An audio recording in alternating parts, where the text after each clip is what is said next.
आपके साथ मैं हूं सबीना तामंग देशमुख। नंबर 1 चैनल के नंबर 1 शो कच्चा चिट्ठा आप देख रहे हैं। कच्चा चिट्ठा में आज बात इजरायल और हमास के महायुद्ध में सबसे बड़े खतरे की करेंगे। अमेरिका ने इजरायल को ऐसा हथियार सप्लाई कर दिया जिसके बाद अब ईरान और हिजबुल्लाह भी हमास की मदद करने से पहले 15,000 बार सोचेंगे।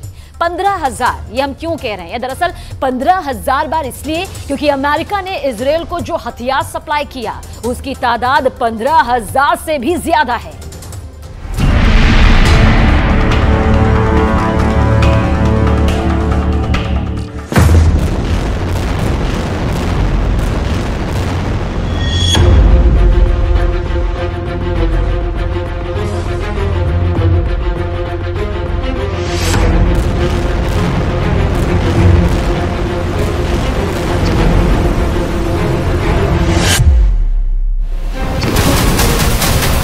उत्तर गाजा फट रहा,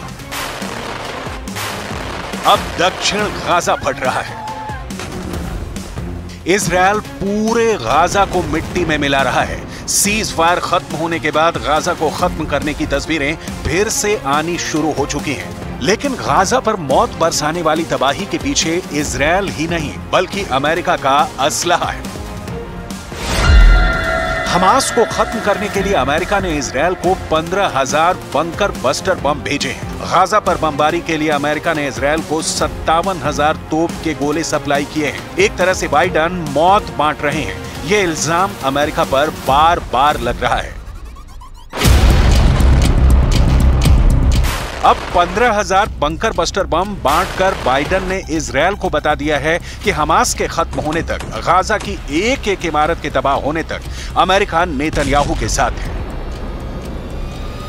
हमास की सुरंग ही हमास का सबसे बड़ा हथियार है। इन्हीं सुरंगों में से ही हमास के हमलावर ताक लगाए बैठे हैं। इस सुरंग नेटवर्क का इस्तेमाल करते हुए ही हमास इजरायल की सेना को घेर कर मारना चाहता है। सवाल है कि ऐसे में इजरायल कैसे सुरंगों के नेटवर्क को तबाह कर सकता है? तो जवाब ट्रिपल बी यानी बंकर बस्टर बम।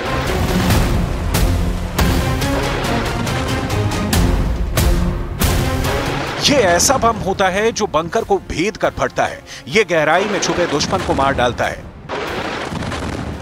ये पाताल तक पहुंचकर ऐसा ब्लास्ट करता है कि टारगेट से बचने की उम्मीद पूरी तरह खत्म हो जाती है।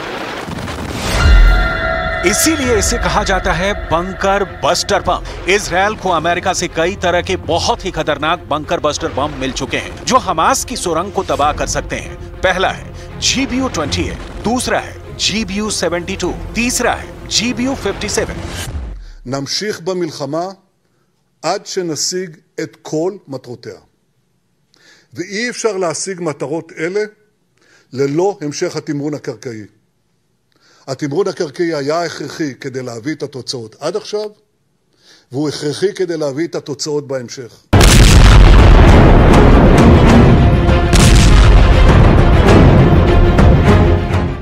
इजरायल की एयरफोर्स इस वक्त गाजा की इमारतों को मलबे में तब्दील कर रही है। इसमें ज्यादातर धमाके ऐसे हैं जो हमास की बजाय आम लोगों को निशाना बना रहे हैं। 15,000 से ज्यादा मौत हो चुकी है और इनमें हमास के गिने चुने कमांडर मारे गए हैं, जबकि इजरायल की बमबारी में 6,500 से ज्यादा बच्चों की जान जा चुकी है। हमास को मारने के लिए इजरायल बेतरतीब बमबारी कर रहा है क्योंकि इजरायल का कहना है कि वो हमास को खत्म करने के लिए गाजा का कोई कोना नहीं छोड़ेगा और जाहिर है कि इजरायल को अमेरिका की मदद जारी रहेगी। Dynamic will continue to do everything we can to emphasize to the Israelis the necessity to operate within a law of war, but also protect civilians in the battle space.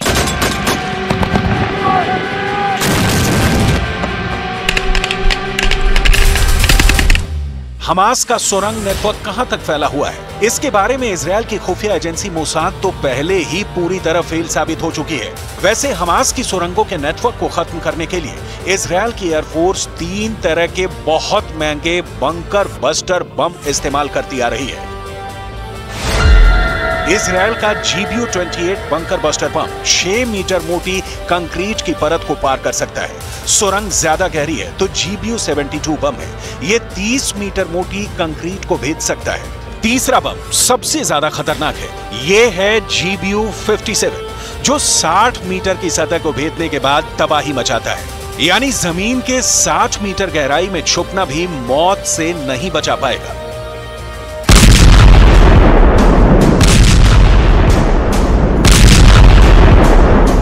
ये बम जिस गहराई में जाकर फटते हैं वहां कुछ भी नहीं बचता।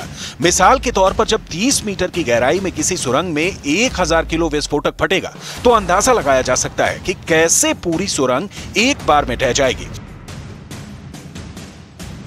और वहां छुपा दुश्मन कितना भी शातिर क्यों ना हो, वो मारा जाएगा।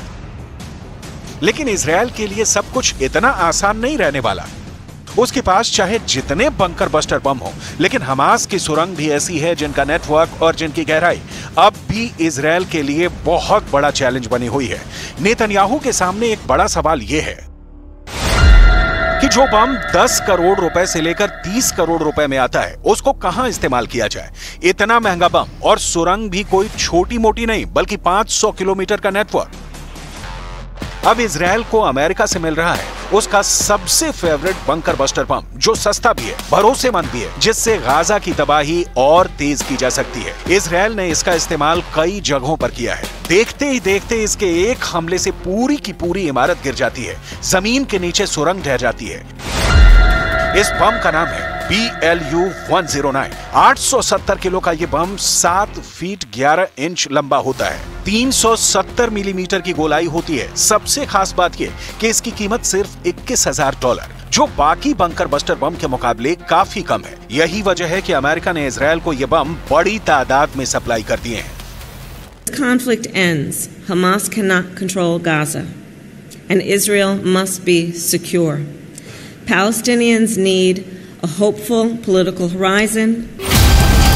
लिहाजा इजरायल के एयरफोर्स ने अब ज्यादा से ज्यादा बंकर बस्टर बम फायर करने का फैसला किया है, ताकि हमास की सुरंग को जमीन के अंदर ही खत्म कर दिया जाए। दरअसल हमास की पूरी ताकत इस वक्त सुरंगों में छिपी हुई है और यही नेतन्याहू के लिए सबसे बड़ा खतरा है। अमेरिका में ये बात बहुत ज्यादा चर्चा में है। इसके लिए बाइडेन की आलोचना भी हो रही है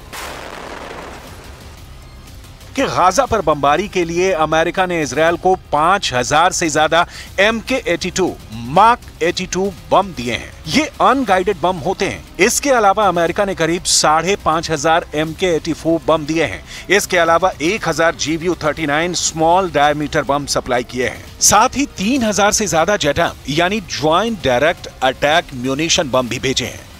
מאמץ חובק עולם, המוסד, צוות המשא ומתן, השב"כ, צה"ל, וקיימתי קשר ישיר ויומיומי עם הבית הלבן. כל המאמץ הזה נשא פרי. गाजा में चाहे ऊपर बड़ी बड़ी इमारतें ढहाई जा रही हैं, रिहायशी इलाके पूरी तरह मलबे वाला कब्रिस्तान बन चुके हैं। वहां जमीन के नीचे हमास का ऐसा जाल फैला हुआ है कि उसका बाल भी बांका करना नेतन्याहू और उनकी फौज के लिए पसीने छुड़ाने जैसा होगा। अब तक इजरायल ने कितने बंकर बस्टर बम इस्तेमाल किए, ये बात पुख्ता तौर पर नहीं कही जा सकती, लेकिन इजरायल का दावा है कि उसने हमास की करीब 800 सुरंग तबाह कर दी है। इजरायल का दावा है कि हमास की कई सुरंग अस्पतालों में मिली, कई सुरंग स्कूलों में मिली। गाजा के इस मैप पर आप हमास का टनल नेटवर्क देख सकते हैं। गाजा के अंदर ये नेटवर्क 500 किलोमीटर का बताया जाता है और कई जगह ये सुरंग 500 फीट की गहराई में है, यानी सतह से करीब 150 मीटर नीचे है। ये इतनी गहराई है जहां पर कोई बंकर बस्टर बम नहीं पहुंच सकता। इसलिए नेतन्याहू को सुरंग नेटवर्क को तबाह करने के लिए बहुत सटीक इंटेलिजेंस चाहिए होगी और ये काम मोसाद ही कर सकता है। इजरायल के सैटेलाइट नेटवर्क को भी अब तक इस नेटवर्क का पता करने में कोई कामयाबी नहीं मिली है। लेकिन गाजा युद्ध का दूसरा सच ये भी है कि हमास के चुनिंदा कमांडरों को मारने के लिए इजरायल हद से ज्यादा बमबारी कर रहा है और इसका टारगेट आम लोग बन रहे हैं। सीज फायर तक उम्मीद थी कि यह युद्ध नए समझौते के साथ रुक जाएगा या फिर इजरायल की रणनीति बदलेगी, लेकिन अब उसने जो हाल उत्तरी गाजा का किया वही हाल वो दक्षिणी गाजा का कर रहा है। जबकि इजरायल ने ही उत्तरी गाजा से लाखों लोगों को दक्षिण की तरफ जाने की वार्निंग दी थी। गाजा में 15,000 मौतों के बाद पहले ही गुस्सा पूरे पश्चिम एशिया में भड़क चुका है। अगर दिसंबर में ये युद्ध नहीं रुका तो समझ लीजिए कि 2024 का साल 2023 से भी ज्यादा खून खराबे वाला होगा और इसकी वजह से दुनिया में कई बड़े युद्ध शुरू होने का खतरा बढ़ जाएगा।